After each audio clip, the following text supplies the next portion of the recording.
बढ़ते हैं। जम्मू कश्मीर में अमरनाथ गुफा के पास बादल फटने से बड़े पैमाने पर तबाही मच गई।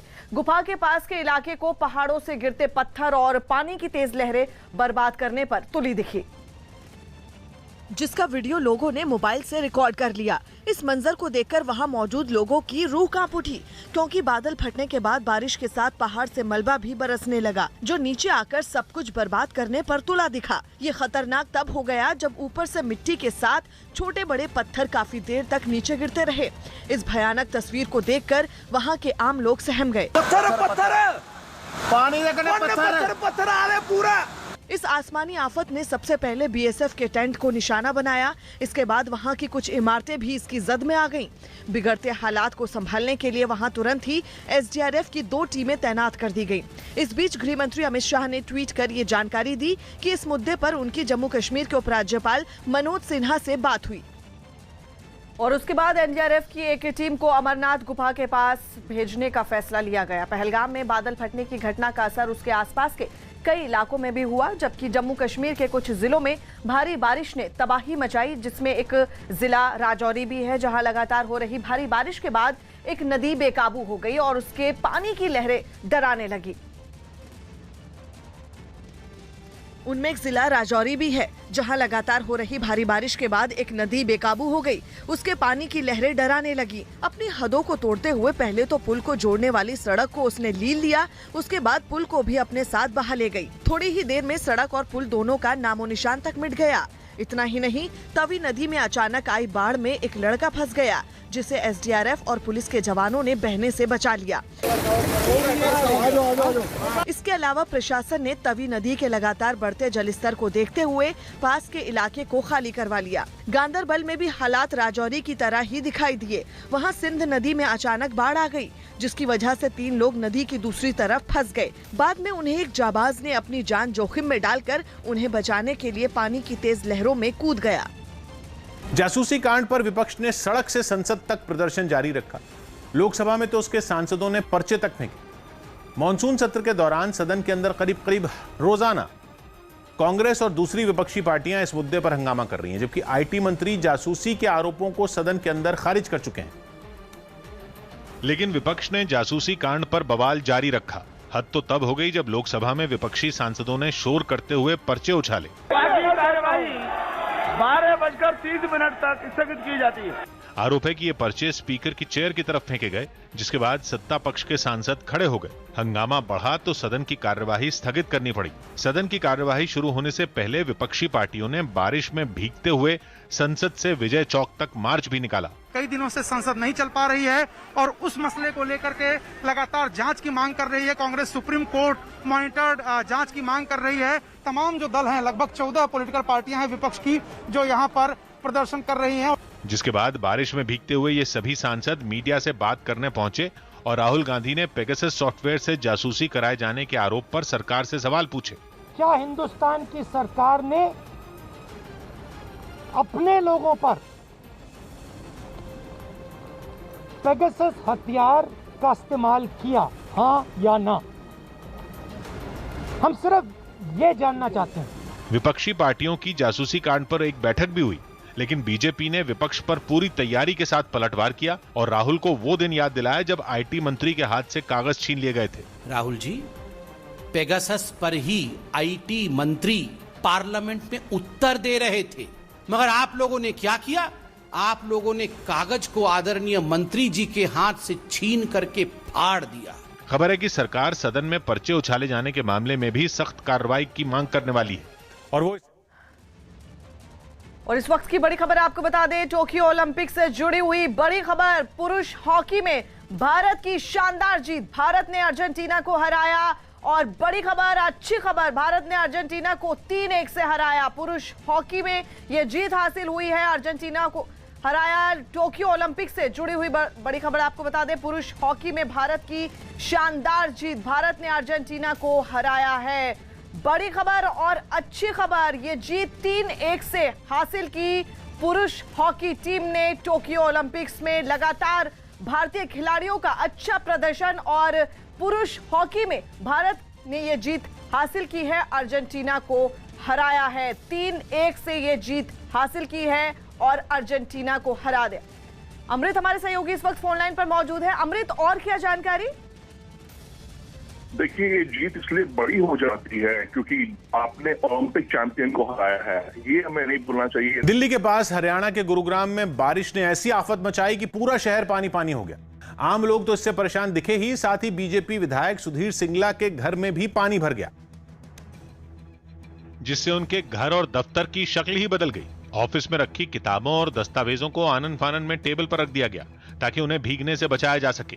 बीजेपी विधायक सुधीर सिंगला के घर की हालत तो और खराब थी। बिस्तर हो या खाने की टेबल या फिर फ्रिज, सब कुछ पानी में डूबा नजर आया। कमरों में तो पानी भरा ही, बिजली के स्विच बोर्ड से पानी फव्वारे की तरह निकल पड़ा। देखिए किस कदर उन्होंने, विधायक जो है उन्होंने अपने घर में पानी को रोकने के लिए जो है किस तरह की व्यवस्था की है, लेकिन वो पानी को रोक नहीं पाए। विधायक के घर में इतना पानी भर गया कि उसे मोटर लगाकर निकालने की नौबत आ गई, और जहां ये पानी फेंका जा रहा था वहां के हाल तो और भी बुरे हो गए। आसपास का सारा इलाका पानी में डूबा नजर आया। हर कोई अपने घर से गंदे पानी को बाहर निकालने में जुटा रहा। लेकिन गुरुग्राम में यह हाल केवल निचले इलाकों का ही नहीं था, बल्कि शहर की चौड़ी सड़कों पर भी घुटनों तक पानी भर गया। और हालात ऐसे थे कि सड़क पर चलने वाली गाड़ियों के पहिए पानी में समा गए और वो रेंग रेंग कर आगे बढ़ती नजर आईं। कुछ जगहों पर तो स्कूटर पानी में ही फंस गए। सड़कों पर जल जमाव इतना कि लोग ठीक से पैदल तक नहीं चल सकते थे। कुछ जगहों पर तो भारी भरकम पोटलियां पानी में बहती नजर आईं, तो वहीं इस पानी ने पौष इलाकों के घरों और दुकानों पर भी धावा बोल दिया। बड़ी खबर आ रही है टोक्यो ओलंपिक से जुड़ी हुई। बैडमिंटन खिलाड़ी पीवी सिंधु महिला सिंगल्स के क्वार्टर फाइनल में पहुंच गई हैं। सिंधु ने डेनमार्क की खिलाड़ी को 21-15, 21-13 से हराया। शुक्रवार को क्वार्टर फाइनल। उत्तर प्रदेश की योगी आदित्यनाथ सरकार ने 2022 में सत्ता में वापसी के लिए सरकार के कामों को गिनाने की रणनीति बनाई है। इस नई रणनीति के तहत चुनाव की तैयारियों के बीच यूपी सरकार ने इरादे नेक काम अनेक नाम से एक बुकलेट तैयार की है। इस बुकलेट के पहले पन्ने पर पीएम मोदी और योगी की तस्वीर के साथ रामलला की तस्वीर छापी गई है। ग्रीस की राजधानी एथेंस से डरा देने वाली तस्वीरें सामने आई। वहां के जंगलों में लगी भीषण आग ने आसपास के रिहायशी इलाकों के लोगों की मुसीबत बढ़ा दी। हालांकि दमकल कर्मियों ने काफी हद तक इस पर काबू पा लिया, लेकिन कई जंगल अब भी आग की चपेट में, जिसकी गवाही ये तस्वीरें दे रही हैं, जिनमें जंगल के एक हिस्से में लगी आग को बुझाने के लिए दमकल विभाग के लोग जूझते नजर आए। एक तरफ नीचे जमीन पर राहत और बचाव दल के लोग मोर्चे पर डटे दिखे, तो दूसरी ओर आसमान से चारों तरफ काला धुआं फैलता नजर आया। ऐसी आग पर काबू पाना दमकल कर्मियों के लिए बहुत बड़ी चुनौती साबित हुआ, लेकिन कड़ी मशक्कत करते हुए दमकल कर्मी अपने काम पर लगे रहे, जिसके लिए इन लोगों ने हवाई जहाज की भी मदद ली। इस दौरान जंगल के ऊपर से उड़ता एक हवाई जहाज आग बुझाने वाले केमिकल की बौछार करता दिखा। कुछ हिस्सों में धीरे धीरे आग की लपटों का दायरा कम होता नजर आया। इस हादसे में जंगल के पास के कुछ मकान और गाड़ियां भी जलकर राख हो गईं, जिसके बाद आसपास के रिहायशी इलाकों को खाली करा दिया गया। राष्ट्रीय शिक्षा नीति के 1 साल पूरा होने के मौके पर आज प्रधानमंत्री मोदी छात्रों और शिक्षकों को संबोधित करेंगे। पीएम का संबोधन वीडियो कॉन्फ्रेंसिंग के जरिए शाम 4:30 बजे होगा। पीएम मोदी नीति निर्माताओं से भी बात करेंगे। वो इस दौरान शिक्षा क्षेत्र से जुड़े कई पहल भी करेंगे और प्रधानमंत्री इस दौरान एकेडमिक बैंक ऑफ क्रेडिट की शुरुआत भी करेंगे। आपको बता दें, भारत सरकार ने 29 जुलाई 2020 को राष्ट्रीय शिक्षा नीति की घोषणा की थी। केंद्र सरकार ने बैंक खाता धारकों को एक बड़ी राहत देने की तैयारी कर ली। न्यूज 18 के विक्रांत यादव की रिपोर्ट है कि मोदी कैबिनेट ने deposit insurance and credit guarantee corporation bill में संशोधन को मंजूरी दे दी, जिससे बैंक ग्राहकों को बीमा के तहत फायदा होगा। क्योंकि इस बिल के तहत अगर कोई बैंक बंद हो जाता है या यूं कहें कि डूब जाता है, तो उसमें जमा 5 लाख रुपए तक की रकम का बीमा होगा और यह रकम उन्हें 90 दिन के अंदर मिल जाएगी। पहले यह रकम 1 लाख रुपए थी। केंद्र सरकार संसद के इसी सत्र में यह बिल लाने वाली है। इंग्लैंड के स्टैफर्डशायर से हैरान करने वाला एक वीडियो सामने आया। वहां बारिश से बचने के लिए यूके के प्रधानमंत्री बोरिस जॉनसन को एक छाते से जूझता दिखाई दिया गया। बोरिस जॉनसन एक कार्यक्रम में शिरकत करने के लिए स्टैफर्डशायर पहुंचे थे, तभी वहां बारिश शुरू हो गई। इससे बचने के लिए प्रधानमंत्री बोरिस जॉनसन ने अपना छाता खोलना चाहा, लेकिन वो तेज हवाओं की वजह से पलट गया। इसके बाद वो उससे जूझते नजर आए। हालांकि कुछ ही देर में उन्होंने उसे सीधा कर लिया, लेकिन इस घटना को देखकर उनके आसपास बैठे लोग हंस पड़े। बोरिस जॉनसन के बगल में प्रिंस चार्ल्स भी बैठे थे, वो भी हंसने से खुद को नहीं रोक पाए। इसके बाद थोड़ी देर के लिए वहां ठहाके लगते रहे। हालांकि बाद में सब कुछ ठीक हो गया और कार्यक्रम के दौरान हो रही बारिश से प्रधानमंत्री छाते की मदद से भीगने से बच गए। बीजेपी ने यूपी चुनाव की तैयारियां तेज कर दी हैं। यूपी में 2022 की रणनीति पर दिल्ली में बीजेपी की बैठक का आज दूसरा दिन है। इससे पहले कल दिल्ली में यूपी के सांसदों की कॉन्स्टिट्यूशनल क्लब ऑफ इंडिया में एक बैठक हुई। इस बैठक में यूपी में 2022 में होने वाले विधानसभा चुनाव की तैयारियों और रणनीति को लेकर मंथन किया गया।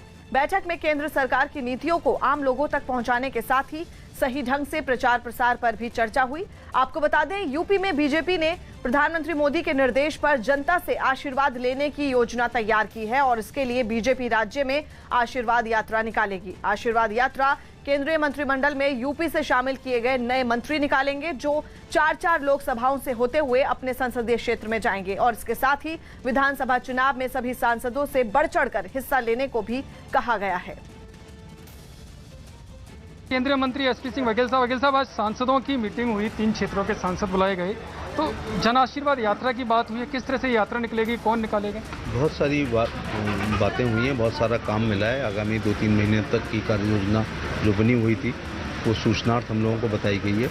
मेरा सौभाग्य है कि इतनी महत्वपूर्ण मीटिंग और जिसमें राष्ट्रीय अध्यक्ष जी, प्रदेश अध्यक्ष जी, प्रदेश प्रभारी जी, माननीय मुख्यमंत्री जी, संगठन महामंत्री उत्तर प्रदेश, संगठन मंत्री जी और 39 MLA लोकसभा और राज्यसभा के सांसद लोग रहे, जिसमें पश्चिम क्षेत्र और कानपुर क्षेत्र और ब्रज प्रांत के सांसदों ने लिया। एक लंबा काम MLA, MP और कार्यकर्ताओं को बताया गया। हम लोग संपर्क में रहेंगे। उसमें केवल आशीर्वाद जन यात्रा नहीं है और PDS से लेकर के और तमाम कल्याणकारी योजनाओं से लेके, वैक्सीनेशन से लेके तमाम चीज़ों का निर्देश दिए गए हैं, वो हमें करना है। आप भी नए मंत्री बने हैं, तो किस तरह से आशीर्वाद यात्रा के चुनावों की दृष्टि से पूरे देश भर में यह यात्रा जाएगी या उसका कोई स्पेसिफिक रीजन एरिया है? नहीं, अपने अगल बगल की 4 लोकसभाएं, 3 लोकसभाएं करते हुए अपनी लोकसभा में जाना चाहिए और होना भी चाहिए। दिल्ली से ही अगर जाएंगे तो रास्ते भर कार्यकर्ताओं से मुलाकात हो जाएगी, दुख सुख की बातें हो जाएंगी। उनका 16, 17, 18 अगले साल होने वाले विधानसभा चुनाव पर चुनाव आयोग ने बैठक की। चुनाव आयोग की एक बैठक हुई जिसमें अगले साल यूपी और पंजाब समेत 5 राज्यों में होने वाले विधानसभा चुनाव की तैयारियों पर चर्चा हुई। टोक्यो ओलंपिक्स में मुक्केबाज पूजा रानी ने जीत के साथ क्वार्टर फाइनल में जगह बना ली, जबकि बैडमिंटन खिलाड़ी बी साई प्रणीत और तीरंदाज तरुणदीप राय अपने अपने मुकाबलों में हार कर ओलंपिक से बाहर हो गए। दिल्ली के गफ्फार मार्केट की MCD मार्केट जल्द बंद होगी। बताया गया कि यह कदम इसलिए उठाया गया क्योंकि मार्केट की बिल्डिंग जर्जर हो चुकी है और उसे तोड़कर उसकी जगह अब नई बिल्डिंग बनाई जाएगी। इसके लिए सभी दुकानदारों को अपनी दुकानें खाली करनी होंगी, जिसके लिए उन्हें 10 दिन का वक्त दिया गया। ये गफ्फार मार्केट की MCD मार्केट है। बिल्डिंग पर IIT रुड़की ने एक सर्वे किया था और बताया था कि बिल्डिंग की हालत बहुत जर्जर है, किसी भी वक्त जो बिल्डिंग है ये गिर सकती है। MCD के इस फैसले पर वहां के दुकानदारों ने नाराजगी जताई। अभी तो 40 साल ही हुए हैं, 100 साल की लीज है, इतनी जर्जर हालत में नहीं है। ठीक है, थोड़ा सा प्लास्टर, थोड़ा सा रिपेयरिंग मांगती है। वहीं दुकानदारों के हक में आम आदमी पार्टी भी मैदान में कूद पड़ी। MCD गुंडागर्दी पे उतरी हुई, लीज का बड़ा हिस्सा भी बचा है। हालांकि MCD ने दुकानदारों को भरोसा दिया कि उनके साथ अन्याय नहीं होगा। कितने दुकानदार हैं जिन्होंने अपनी लीज दे रखी है, पूरे पैसे दे रखे हैं, उतना ही उसी लेवल पे उनको दुकान दी जाएगी। गुजरात में अभी 1ली से 8वीं क्लास तक के स्कूल नहीं खुलेंगे। कोरोना की तीसरी लहर की आशंका को देखते हुए अब इस पर सितंबर में कोई फैसला लिया जाएगा। हालांकि अगस्त में वहां तीसरी से 8वीं क्लास तक की परीक्षा छात्रों को घरों पर ही देनी होगी। इस परीक्षा के बाद बच्चों की कॉपी उनके माता पिता को खुद स्कूल पहुंचाने की जिम्मेदारी दी गई। मुंबई पुलिस ने अपने पूर्व पुलिस कमिश्नर परमबीर सिंह पर लगे भ्रष्टाचार के आरोपों की जांच के लिए एक SIT बना दी। मुंबई के एक पुलिस वाले ने परमबीर सिंह समेत 6 अधिकारियों पर 15 करोड़ की अवैध वसूली का आरोप लगाया था। नए स्वास्थ्य मंत्री मनसुख मांडविया ने स्वास्थ्य मंत्रालय के दफ्तर में हर मंजिल पर एक आइडिया बॉक्स लगवाया। इन बॉक्स में स्वास्थ्य विभाग के कर्मचारी अपने विभाग की समस्या और उससे निपटने के तरीकों की जानकारी दे सकते हैं। बड़ी खबर, अश्लील फिल्म बनाने के आरोपी राज कुंद्रा से जुड़ी हुई। अश्लील फिल्म मामले में बॉम्बे हाईकोर्ट में राज कुंद्रा पर आज सुनवाई होगी। अपनी गिरफ्तारी को अवैध बताते हुए कुंद्रा ने कोर्ट से राहत मांगी थी। इससे पहले किला कोर्ट कुंद्रा की जमानत अर्जी खारिज कर चुकी है। ऐसे में सवाल यह है कि क्या कुंद्रा को राहत मिलेगी? वैसे राज कुंद्रा की मुश्किलें कम होने का नाम नहीं ले रही। उनकी न्यायिक हिरासत 14 दिन तक बढ़ा दी गई है। मुंबई की क्राइम ब्रांच लगातार इस मामले की जांच कर रही है और आए दिन इस केस में नई नई जानकारियां सामने आ रही हैं। पंजाब के होशियारपुर से रोंगटे खड़े कर देने वाला एक वीडियो सामने आया। वहां कार के एक शोरूम में घुसकर कुछ लोगों ने जमकर मारपीट कर दी। आरोप है कि हंगामा करने वाले लोग एक कांग्रेस नेता के समर्थक थे, जिन्होंने उस शोरूम में घुसते ही डंडों से तोड़फोड़ कर दी। पहले वहां खड़ी 2 कारों को उन्होंने निशाना बनाया और उनके शीशे चकनाचूर कर दिए। इसके बाद वो लोग अंदर वाले कमरे में दाखिल हुए, जहां कुछ लोग बैठकर आपस में बातचीत कर रहे थे। तभी टी-शर्ट पहने एक आदमी सोफे से उठ गया। उसे बाहर हो रहे शोरगुल का अंदाजा हो गया था। उसने टेबल पर रखा एक ग्लास उस दरवाजे पर मारा जहां से वो लोग अंदर आ रहे थे। यही नहीं, अपने बचाव में उसने वहां रखी एक दूसरी टेबल उठा ली और उनसे भिड़ गया। लेकिन वो लोग उस कमरे में दाखिल होते ही बातचीत कर रहे लोगों पर टूट पड़े। इस बीच एक बुजुर्ग किसी तरह वहां से बाहर निकल गए। इसके बाद सफेद शर्ट पहने एक दूसरा आदमी भी मौका पाकर उस कमरे से भाग निकला। तभी टी-शर्ट पहने आदमी ने खुद को एक कमरे में बंद कर लिया, जिसके बाद मारपीट कर रहे लोगों ने उसे खींचकर बाहर निकाला और फिर डंडों से खूब पीटा। उनमें एक आदमी टेबल पर चढ़ गया और एक मशीन को उठाकर उस पर फेंक दिया। इसके बाद वो लोग वहां से चले गए और उनके बाहर निकलते ही शोरूम में मौजूद लोगों ने पुलिस को खबर की। बताया गया कि शोरूम के मालिक को इस हमले का अंदेशा पहले से था और इसलिए उसने पुलिस से सुरक्षा की मांग भी की थी। लेकिन उससे पहले ही ये वारदात हो गई। हमले में टी-शर्ट पहने आदमी को काफी चोटें आईं। डंडों के वार से उसका सिर भी फट गया। आरोप है कि घटना की जानकारी देने के काफी देर बाद वहां पुलिस पहुंची। हालांकि पुलिस ने इससे इनकार करते हुए आरोपियों के खिलाफ जल्द कार्रवाई का भरोसा दिया। बाद में घायल हुए उन 2 लोगों को अस्पताल में भर्ती करवाया गया। और इस वक्त की बड़ी खबर टोक्यो ओलंपिक्स से एक और बड़ी खबर आ रही है। वहां तीरंदाज अतानु दास ने भी जीत दर्ज की है। अतानु दास ने चीन के खिलाड़ी को हराया है। बड़ी खबर आपको बता दें, भारतीय तीरंदाज अतानु दास ने जीत दर्ज की है। चीन के खिलाड़ी को अतानु दास ने हराया है। अमृत हमारे सहयोगी इस वक्त फोन लाइन पर मौजूद है। अमृत, एक और अच्छी खबर, राज कुंद्रा और शिल्पा शेट्टी की मुश्किलें कम होने का नाम नहीं ले रही। अब एससीबीआई ने इन दोनों पर शिकंजा कस दिया है। एससीबीआई ने शिल्पा शेट्टी, उनके पति रिपुसुदन कुंद्रा उर्फ राज कुंद्रा और उनकी कंपनी वियान इंडस्ट्रीज पर 3 लाख का जुर्माना लगाया है। मामला 2015 का है, जब शिल्पा शेट्टी वियान इंडस्ट्रीज की मालिक थी। इनसाइडर ट्रेडिंग नियमों के उल्लंघन की वजह से इन पर यह जुर्माना लगाया गया है। 2020 में शिल्पा शेट्टी ने कंपनी से रिजाइन कर दिया था।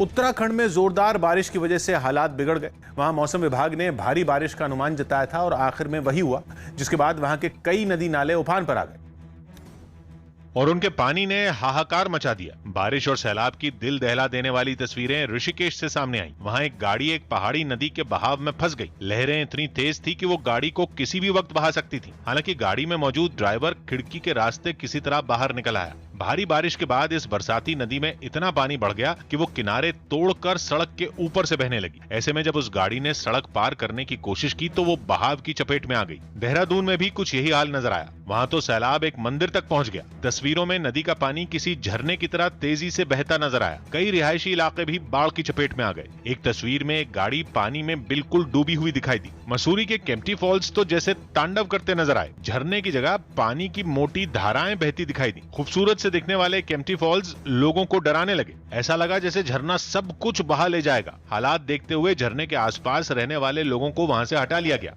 लेकिन सिर्फ बारिश और उसकी वजह से आए सैलाब ने ही लोगों की मुसीबत नहीं बढ़ाई। कई जगहों से पहाड़ खिसकने की खबरें भी सामने आई, जिसकी वजह से रास्ते बंद हो गए और लोग रास्ते में ही फंस गए। ऐसे ही रोंगटे खड़े कर देने वाली तस्वीर उत्तरकाशी से सामने आई। वहां गंगोत्री नेशनल हाईवे पर पहाड़ के साथ बनी एक दीवार मलबे के साथ नीचे गिर गई। कंक्रीट की ये दीवार पहाड़ से आने वाले मलबे को रोकने के लिए ही बनाई गई थी, ताकि रास्ता सुरक्षित रहे। लेकिन कुदरत के आगे कंक्रीट भी फेल हो गया। कुछ यही हाल कोटद्वार के नजर आए। वहां तो पहाड़ से गिरने वाला बारिश का पानी सड़क से होकर बहने लगा। ऐसा लगा जैसे वहां सड़क नहीं कोई झरना बह रहा हो। पानी के साथ मलबा आने से रास्ता बंद हो गया और दोनों तरफ गाड़ियों की लंबी लाइन लग गई। बाद में एक खुदाई करने वाली मशीन की मदद से मलबा हटाया गया, तब जाकर गाड़ियों को वहां से निकाला जा सका। पीएम मोदी के निर्देश पर बीजेपी उत्तर प्रदेश में आशीर्वाद यात्रा निकालेगी।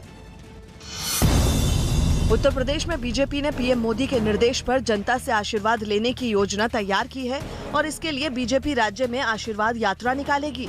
आशीर्वाद यात्रा केंद्रीय मंत्रिमंडल में यूपी में शामिल किए गए सभी 7 मंत्री निकालेंगे, जो 4-4 लोकसभाओं से होते हुए अपने संसदीय क्षेत्र में जाएंगे। इस दौरान वो लोगों से मुलाकात करेंगे और उनसे आशीर्वाद लेंगे।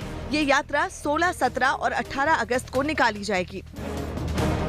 आज से दिल्ली में विधानसभा के मॉनसून सत्र की शुरुआत हो रही है। खबर है कि मॉनसून सत्र के पहले दिन दिल्ली के नए पुलिस कमिश्नर राकेश अस्थाना की नियुक्ति पर चर्चा हो सकती है। श्रीलंका ने T20 सीरीज के दूसरे मैच में भारत को 4 विकेट से हरा दिया। इस जीत के साथ श्रीलंका ने 3 मैचों की सीरीज में 1-1 की बराबरी हासिल कर ली। भारत ने पहले बल्लेबाजी करते हुए 20 ओवरों में 5 विकेट खोकर सिर्फ 132 रन बनाए, जिसके जवाब में उतरी श्रीलंका की टीम ने धनंजय डिसिल्वा की 40 रनों की बेहतरीन पारी के दम पर मैच अपने नाम कर लिया। भारतीय टीम ने इस मैच में कई बदलाव किए थे और 4 खिलाड़ियों ने डेब्यू किया था।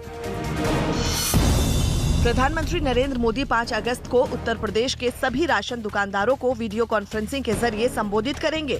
प्रधानमंत्री गरीब अनाज योजना के तहत गरीबों को जो मुफ्त अनाज दिया जा रहा है, उसे लेकर पीएम मोदी अपनी बात रखेंगे। भारत के 2 दिनों के दौरे पर आए अमेरिकी विदेश मंत्री एंटनी ब्लिंकेन ने प्रधानमंत्री नरेंद्र मोदी से मुलाकात की। मुलाकात के दौरान पीएम मोदी ने कहा कि दोनों देशों का समाज लोकतंत्र और मूल्यों और स्वतंत्रता के प्रति गहरी प्रतिबद्धता रखता है। तो वहीं अमेरिकी विदेश मंत्री ने दोनों देशों के बीच द्विपक्षीय और दूसरे मसलों पर बढ़ते संबंधों की तारीफ की। बाद में पीएम मोदी ने ट्वीट कर बताया कि वो दोनों देशों की सामरिक साझेदारी को मजबूत करने की राष्ट्रपति जो बाइडेन की प्रतिबद्धता का स्वागत करते हैं। उत्तर प्रदेश की योगी आदित्यनाथ सरकार ने 2022 में सत्ता में वापसी के लिए सरकार के कामों को गिनाने की रणनीति बनाई है। इस नई रणनीति के तहत चुनाव की तैयारियों के बीच यूपी सरकार ने इरादे नेक काम अनेक नाम से विकास की एक बुकलेट तैयार की है। इस बुकलेट के पहले पन्ने पर पीएम मोदी और योगी की तस्वीर के साथ रामलला की तस्वीर छापी गई है। कांग्रेस में अंदरूनी घमासान इतनी गहरी पैठ कर चुका है कि एक जगह झगड़ा खत्म नहीं होता कि दूसरी जगह शुरू हो जाता है। पंजाब के बाद राजस्थान में गहलोत और पायलट के बीच की खींचतान को खत्म करने की कोशिश हो रही है। मंत्रिमंडल में फेरबदल की इस कोशिश का नतीजा सामने आना बाकी है, लेकिन इस बीच छत्तीसगढ़ कांग्रेस की कलह भी सरेआम हो गई है। फिलहाल सबकी नजर राजस्थान कांग्रेस पर है, जिसका झगड़ा सुलझाने के लिए अजय माकन जयपुर में है। बीती रात जयपुर पहुंचे माकन आज सुबह राजस्थान विधानसभा पहुंचे और उन्होंने एक-एक कर कांग्रेस के विधायकों से बातचीत शुरू की। माकन इस बातचीत के आधार पर गहलोत सरकार में फेरबदल के लिए रिपोर्ट तैयार करेंगे, जिसके जरिए सचिन पायलट और अशोक गहलोत खेमे के असंतोष को दूर करने की कोशिश होगी। विधानसभा में विधायकों से मिलने से पहले माकन ने स्पीकर सीपी जोशी से उनके घर पर मुलाकात की। यहाँ माकन ने कुछ मंत्रियों और पायलट गुट के कुछ नेताओं से भी बातचीत की। बताया गया कि इस मुलाकात में कांग्रेस के राजस्थान प्रभारी ने मंत्रियों से उनकी उपलब्धियां पूछी और पार्टी को मजबूत करने की उनकी कोशिशों का ब्यौरा मांगा। सरकार की वर्किंग किस तरह से चल रही है, क्या वो सारा बात फीडबैक मैंने दिया और हम ये मानते हैं कि इस फीडबैक के रिजल्ट निश्चित रूप से पॉजिटिव आएंगे। और ओवरऑल हर एमएलए जब 1-to-1 मिल रहा है तो अपनी मन की बात भी करता है, बताता भी है, उसका भी रिजल्ट वो भी जवाब देते हैं। कोई उसके प्रॉब्लम है या कोई शिकायत है वो बता सकता है। 1-to-1 मीटिंग इसलिए मेरे पास ऐसी कोई भी बात नहीं आई। सब एमएलए मेरे साथ थे, मुझे प्रभारी जी ने ऐसी कोई बात नहीं बताई कि आपके प्रति कोई शिकायत है। बताया गया कि जिस तरह स्कूल में बच्चों की परीक्षा होती है, कुछ उसी अंदाज में विधायकों के फीडबैक लेने का काम हुआ। हर विधायक से 7 सवाल पूछे गए। इन सवालों के जवाब में लिखित नोट लिए गए। सभी विधायकों से पूछा गया कि जिले के प्रभारी मंत्री कैसा काम कर रहे हैं, उनके खिलाफ कोई शिकायत तो नहीं। तो दूसरा सवाल सरकार की विकास की योजनाओं का काम कैसे चल रहा है, ये था। इसके बाद उन्होंने पूछा कि आपको कोई शिकायत हो तो बताएं। तो वहीं चौथा सवाल जिलाध्यक्ष किसे बनाया जाए, नाम सुझाने के लिए कहा गया। 5वें सवाल में ब्लॉक अध्यक्ष किसे बना सकते हैं, इसका सुझाव मांगा गया। तो वहीं 6वां सवाल राजनीतिक नियुक्ति के लिए आपके क्षेत्र से प्रभावी नेता या कार्यकर्ता का नाम बताइए था। साथ ही 7वां सवाल था कि राजस्थान में सरकार रिपीट कैसे हो सकती है। सरकार की परफॉर्मेंस के बारे में विशेष रूप से कोई नहीं पूछा गया, लेकिन हमने अपनी बात को रख दिया है। जो भी रिजल्ट आएगा अच्छा आएगा। मैं तो ये कहता हूँ रिजल्ट पे ध्यान दीजिए, रिजल्ट होगा वो अच्छा होगा, हम तो ये विश्वास कर सकते हैं। बताया गया कि इन्हीं सवालों के जवाब के आधार पर गहलोत मंत्रिमंडल में फेरबदल होगा और निगम बोर्ड से लेकर ब्लॉक और जिला स्तर पर पार्टी में पद दिए जाएंगे। जिन विधायकों से माकन आज बात नहीं कर पाए, उनसे कल बातचीत होगी। कांग्रेस की इस कवायद पर बीजेपी ने तीखा हमला किया। बीजेपी का आरोप है कि विधानसभा में इस तरह की गतिविधियों से सदन के सम्मान पर चोट पहुंचती है। इतनी लंबी चौड़ी जगह पड़ी है, वहाँ कहीं भी अगर करते तो मैं सोचता हूँ कम से कम इस विधानसभा के इस परिसर का एक तरह से अच्छा सम्मान बना रहे। मैं सोचता हूँ सबसे व्यक्तिगत पूछने का मतलब कहीं न कहीं और ज्यादा गड़बड़ लगता है। बड़ी खबर आपको बता दें, जम्मू कश्मीर से बड़ी खबर आ रही है। न्यूज 18 के नीतीश कुमार की खबर है कि एक बार फिर आतंकी जम्मू एयरफोर्स स्टेशन को ड्रोन के जरिए निशाना बना सकते हैं। खबर है कि इसके लिए आईएसआई ने आतंकी संगठन जैश और लश्कर के साथ मिलकर ड्रोन हमले की साजिश रची है। नीतीश कुमार हमारे सहयोगी इस वक्त फोन लाइन पर मौजूद हैं। नीतीश, और क्या जानकारी? देखिए, जो खुफिया सूत्रों के हवाले से जानकारी मिल रही है, ड्रोन के जरिए एक बार फिर से जम्मू के एयरफोर्स और आर्मी इंस्टॉलेशंस को निशाना बनाने की साजिश रची है। आईएसआई, जैश और लश्कर ने नौशेरा और छंब सेक्टर है जो एलओसी के करीब, उससे हमले के लिए लश्कर और जैश का एक बड़ा ग्रुप घुसने की तैयारी में है। इससे पहले आपको याद होगा कि 29 जून को जम्मू के सतवारी एयरफोर्स स्टेशन के टेक्निकल एरिया में ड्रोन के जरिए 2 एक्सप्लोसिव गिराए गए थे। हालांकि बहुत ज्यादा नुकसान नहीं हुआ था, लेकिन वो पाकिस्तान की साजिश बाद में पता चली थी, उसके फुटप्रिंट्स मिल रहे थे। तो अब जो है फिर से एक बार जम्मू में एयरफोर्स स्टेशन हो या फिर आर्मी इंस्टॉलेशन, जो खुफिया जानकारी मिल रही है, उनको टारगेट करने की साजिश है आईएसआई, जैश और लश्कर की। शुक्रिया नीतीश।